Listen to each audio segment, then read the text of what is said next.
ಎಲ್ಲರಿಗೂ ನಮಸ್ಕಾರ. ಮನೀಷಾ ನೆರೆಟ್ಸ್ಗೆ ನಿಮ್ಮೆಲ್ಲರಿಗೂ ಸ್ವಾಗತ. 2 ದಿನದ ಪ್ರವಾಸ ನಾವು ಕೈಗೊಂಡಿದ್ವಿ. 1ನೇ ದಿನ ಅಂತೂ ಮುಗೀತು, ಇನ್ನು 2ನೇ ದಿನಕ್ಕೆ ಕಾಲಿಡೋಣಂತ ಬರ್ರಿ.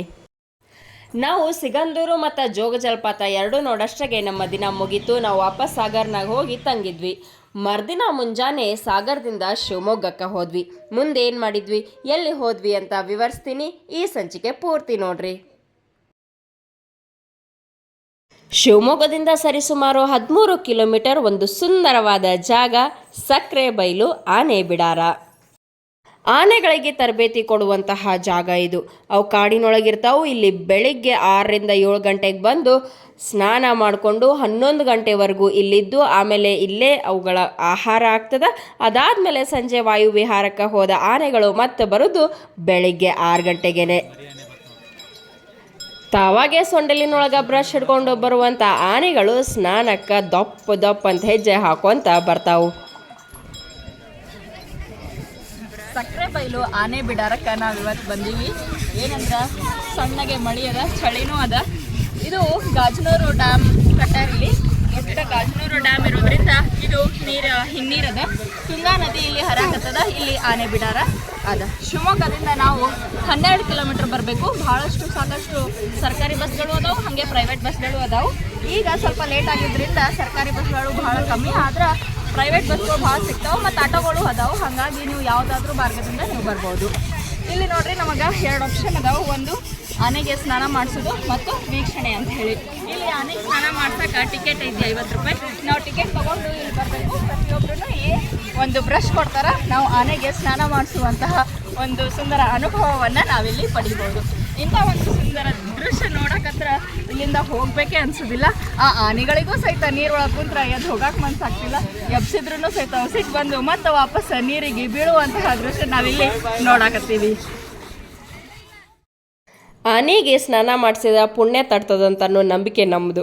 ಅಂಥದ್ರೊಳಗೆ ಇಲ್ಲಿ ಆನೆಗೆ ಸ್ನಾನ ಮಾಡಿಸುವಂತಹ ಒಂದು ಅನುಭವ ನಮಗೆ ಸಿಗ್ತದೆ ಅಂತಂದ್ರೆ ಯಾಕೆ ಬಿಡೋದು. 50 ರೂಪಾಯಿ ಟಿಕೆಟ್ ತೊಗೊಂಡು ಇಲ್ಲಿ ಬರಬೇಕು. ಆನೆಗೆ ಸ್ನಾನ ಮಾಡ್ಸೋಕೆ ಒಂದು ಬ್ರಷ್ ಕೊಡ್ತಾರೆ. ಆ ಬ್ರಷ್ ಉಜ್ಜುತ್ತಾ ಅದಕ್ಕೆ ನಾವು ಜಳಕ ಮಾಡಿಸ್ಬೋದು. ಅಂದಂಗೆ ಎಂಟ್ರಿ ಫೀಸ್ ಅಂತ ಹೇಳಿ 50 ರೂಪಾಯಿ ಬೇರೆ ಇರ್ತದೆ. ಇದು ಸ್ನಾನ ಮಾಡ್ಸಕ್ಕಂತೆ ಸಪ್ರೇಟಾಗಿ 50 ರೂಪಾಯಿ ಇರ್ತದೆ. ಭಾಳ ಜನಕ್ಕೆ ಇದು ಗೊತ್ತಿರಲ್ಲ, ಬರೀ ಎಂಟ್ರಿ ಫೀಸ್ ತೊಗೊಂಡು ಬರ್ತಾರೆ. ಇಲ್ಲಿ ಬಂದಮೇಲೆ ಇವ್ರು ಹೇಳಿದ್ಮೇಲೆ ಇಲ್ಲಿ ಏನು ಆನೆಗಳ ಮಾವುತರು ಅದಾರಲ್ಲ, ಅವರು ಹೇಳಿದ್ಮೇಲೆ ಮತ್ತೆ ವಾಪಸ್ ಹೋಗಿ ಟಿಕೆಟ್ ತೊಗೊಂಬರಕ್ಕೆ ಭಾಳ ಜನ ಹೋದರು. ಸೊ ಹಾಗಾಗಿ ಮೊದಲಿಗೆ ನೀವು ಇದನ್ನು ತಿಳ್ಕೊಂಡು ಹೋಗಬೇಕು. ಅಲ್ಲೆಲ್ಲ ಬೋರ್ಡ್ ಹಚ್ಚಿರ್ತಾರೆ, ಅದನ್ನು ನೋಡಿಕೊಂಡು ಅವು ಅದರ ಪ್ರಕಾರ ಟಿಕೆಟ್ ತೊಗೊಂಡು ಹೋಗಬೇಕು. ಅವುಗಳ ಸ್ವಚ್ಛಂದ ಜೀವನ ನೋಡೋದೇ ಒಂಥರ ಕಣ್ಣಿಗೆ ಹಬ್ಬ. ಇಲ್ಲಿ ಸಹಸ್ರಾರು ಪ್ರವಾಸಿಗರು ದಿನಾಲೂ ಬರ್ತಾರಂತ. ಮುಂಜಾನೆ 8ರಿಂದ 11 ಬಂದ್ರೆ ಮಾತ್ರ ಅವುಗಳ ಸ್ನಾನ ನೋಡೋಕೆ ಅವಕಾಶ ಸಿಗ್ತದೆ. ಇಲ್ಲಾಂದ್ರೆ ಅವಕ್ಕೆ ಆಹಾರ ತಿನ್ನಕ್ಕಂತ ಹೇಳಿ ಅಲ್ಲಿ ಕಟ್ಟಿರ್ತಾರೆ, ಅವಾಗಷ್ಟೇ ಅಲ್ಲಿ ನೋಡಬೇಕಾಗ್ತದೆ.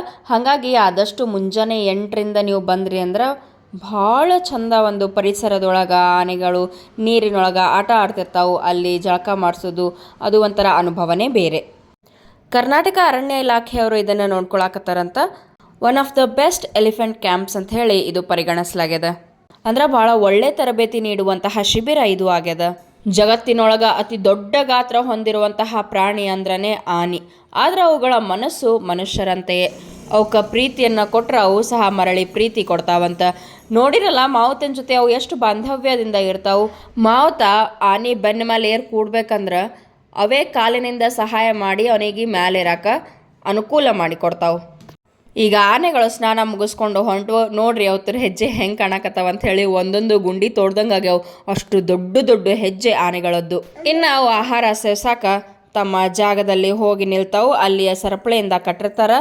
ಇಲ್ಲಿ ಆನೆಗಳ ಪರಿಚಯನ ಬರ್ದಾರ ನೋಡ್ರಿ. ಇದೊಂದು ಗಂಡು ಆನೆ, ಕೃಷ್ಣ ಅಂತ ಹೇಳಿ ಅದರ ಹೆಸರು. ಮತ್ತು ಕಾಡಿನಿಂದ ಯಾವಾಗ ಇಲ್ಲಿ ತಂದಾರ ಅಂತ ಹೇಳಿ ದಿನಾಂಕ ಹಾಕ್ಯಾರವರು 2022 ನವೆಂಬರಲ್ಲಿ ಇದನ್ನು ತಗೊಂಡು ಬಂದಾರಂತ. ಮತ್ತು ಅವುಗಳ ಸ್ವಭಾವವನ್ನು ಇಲ್ಲಿ ಬರ್ದಾರ. ಆನೆಯ ಸ್ವಭಾವ ಸೌಮ್ಯ ಸ್ವಭಾವ ಅಂತ ಹೇಳಿ. ಇನ್ನೊಂದು ಅಭಿಮನ್ಯು ಅಂತ ನೋಡ್ರಿ. ಎಲ್ಲಿ ಸೆರೆ ಹಿಡ್ದಾರ, ಅವುಗಳ ತೂಕ ಎಷ್ಟು, ಅದರದ್ದು ಅಂದಾಜು ಎತ್ತರ ಎಷ್ಟು ಅಂತ ಹೇಳಿ ಎಲ್ಲ ಇಲ್ಲಿ ಇನ್ಫಾರ್ಮೇಷನ್ ಹಾಕ್ಯಾರ. ಮತ್ತೊಂದು ಹೆಣ್ಣಾನೆನೂ ಇಲ್ಲಿ ಇದೆ, ಹೇಮಾವತಿ ಅಂತ ಹೇಳಿ. ಇದು ಇಲ್ಲಿಯೇ ಶಿಬಿರದಲ್ಲಿ ಇರುವಂತಹ ಕುಂತಿ ಅನ್ನೋ ಆನೆಗೆ ಜನಿಸಿದ್ದು ಅಂತ ಹೇಳಿ ಅಲ್ಲಿ ಬರ್ದಾರ. ಇನ್ನೊಂದು ಮಂತ್ರಾಲಯ ರಾಘವೇಂದ್ರ ದೇವಾಲಯದಿಂದ ಸಕ್ರೆಬೈಲಿಗೆ ಅವರು ಕೊಟ್ಟಿರುವಂತಹ ಒಂದು ಆನೆ, ಅದಕ್ಕೆ ರಾಘವೇಂದ್ರ ಅಂತಲೇ ಹೆಸರಿಟ್ಟಾರೆ. ಹಿಂಗೆ ಭಾಳಷ್ಟು ಆನೆಗಳನ್ನು ನೋಡಿ ನಮಗಂತೂ ಸಿಕ್ಕಾಪಟ್ಟೆ ಖುಷಿ ಆಯಿತು. ಯಾಕಂದ್ರೆ ಇಷ್ಟು ಸನಿಹದಿಂದ ನೋಡಿದ್ದು ಭಾಳ ಕಮ್ಮಿ. ಎಲ್ಲೋ ದೂರಿಂದ ನೋಡಿರ್ತೀವಿ, ಎಲ್ಲರೇ ಆನೆಗಳು ಹೋಗೋದನ್ನು ನೋಡಿರ್ತೀವಿ. ಆದ್ರೆ ಅವಕ್ಕೆ ಸ್ನಾನ ಮಾಡಿಸಿ ಅವಾಗಿಷ್ಟು ಹತ್ತಿರವಾಗಿ ನೋಡಿದ್ದು ಇದೇ ಫಸ್ಟ್ ಟೈಮ್. ಇಂಥದ್ದೊಂದು ಅನುಭವ ಪಡಿಬೇಕಂತಂದ್ರೆ ನೀವು ಸಕ್ಕರೆ ಬೈಲಿಗೆ ಹೋಗ್ರಿ, ಈ ಅನುಭವವನ್ನು ಪಡೀರಿ ಅಂತ ಹೇಳ್ತಾ ಇವತ್ತಿನ ಸಂಚಿಕೆ ಮುಗಿಸ್ತಾ ಇದ್ದೀನಿ. ಮತ್ತು ಮುಂದಿನ ಸಂಚಿಕೆಯೊಳಗೆ ಸಿಗೋಣ ಅಂತ ನೋಡ್ತಾ ಇರಿ. ಮನೀಷಾ ನರೇಟ್ಸ್. ನಮಸ್ಕಾರ. Like, share, comment, subscribe.